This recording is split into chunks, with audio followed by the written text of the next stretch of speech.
Okay, I guess I'm really doing it now. Hey guys, it's Kian, and if you are here for my usual videos with all the like fancy editing and like the jokes and the push-ins on the camera, I'm just gonna say this is not the video for you.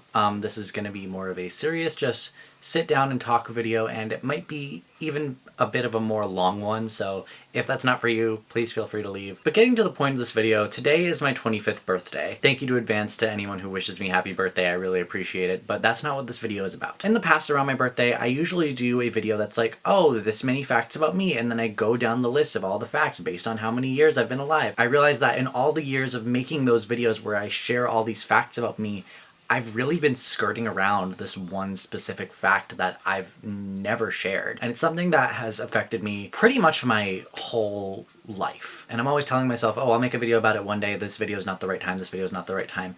But I decided, like, for my 25th birthday, I want to give myself the gift of not having to hide something anymore. I really just need to tear it off like a band-aid. I have a condition known as trichotillomania, which I know is a big confusing word to try to spell and pronounce, but I'll put it right here on screen. And I know that this word is probably new to a lot of you, so the basic definition of trichotillomania is a mental disorder that involves recurrent, irresistible urges to pull out hair from your scalp, eyebrows, or other areas of your body despite trying to stop. For some backstory, growing up, I was always known for my very long eyelashes. All my aunts, uncles, relatives, everyone, everywhere we went would comment on like how long and dark and thick my eyelashes were, and they'd always be like, oh my gosh, I would love to have your eyelashes, blah blah blah.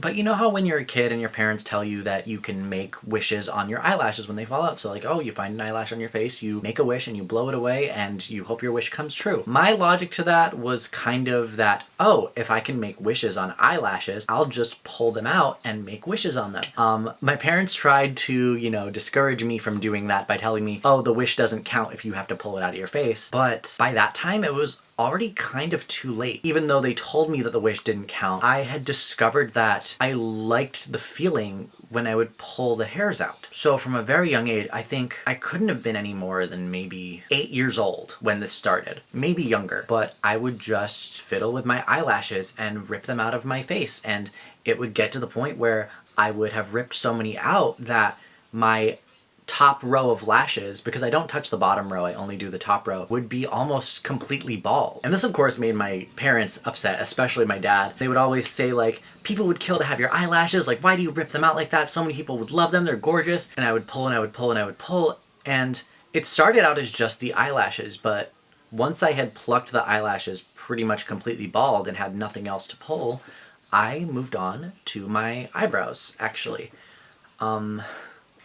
Oh, this is...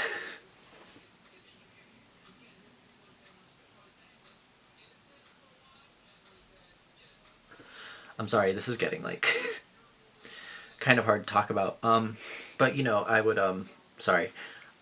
run out of eyelashes and I would start pulling my eyebrows out. And, you know, that made my parents upset too, because now, on top of having no eyelashes, I had, like, patchy eyebrows. I've actually started having to wear eyebrow powder to cover up the fact that I can't stop pulling them out, and I haven't been able to stop pulling them out for over a decade of my life. So let me actually show you what this looks like. You can see after removing the eyebrow powder that there is a significant missing amount right here.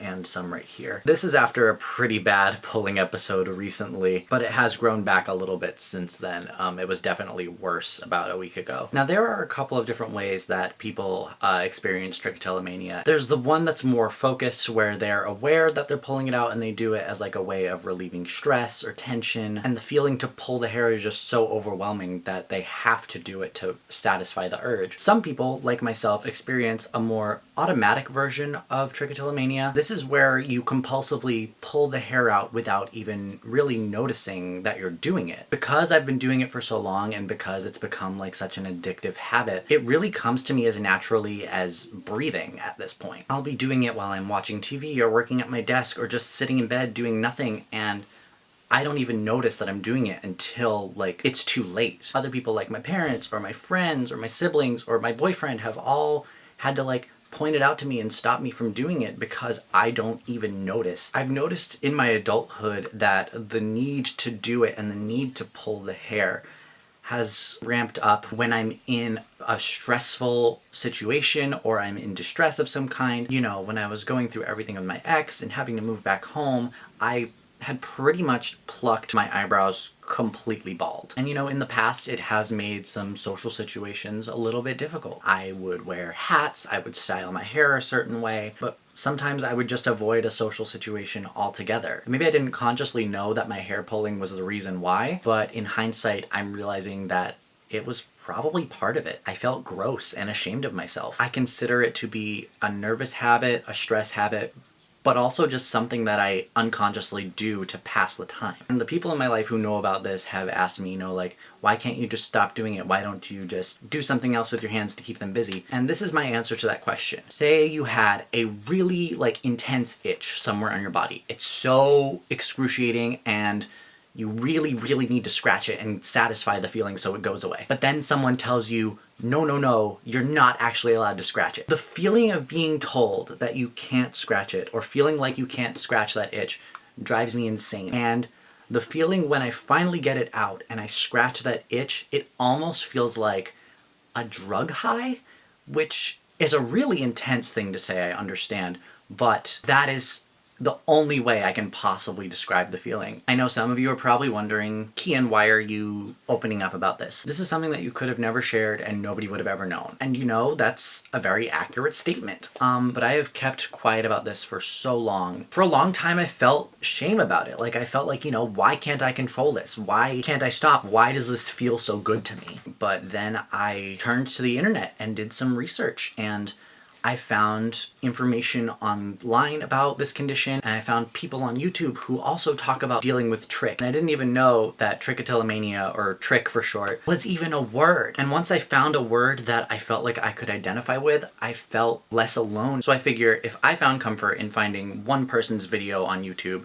who was also going through the same thing, that I can maybe be that person for somebody else. If someone's watching this video right now and you know, has never heard of trichotillomania before and has it and happens to watch this video and gets the clarity that they've been looking for, then I'm satisfied with that outcome. I don't have to deal with it in silence anymore. They don't have to feel alone anymore. And I know how freeing that feeling can be because I've experienced it firsthand. Now, even though I'm clearly still affected by it in my everyday life, I am attempting to deal with it. I wear a fidget ring that Sam got me to keep my hands busy. I regularly carry a fidget spinner. I talked about it with my old therapist, and I plan to talk about it when I find a new therapist. So there's still a lot of work to do, but progress isn't linear and relapses happen, but it doesn't negate the progress that's been made. Now, I definitely did not cover all of the information about trichotillomania or even my specific case, so if you want, I highly encourage you to research it, and if you have any questions for me about my experience with it, please drop them down in the comments below. You guys really don't know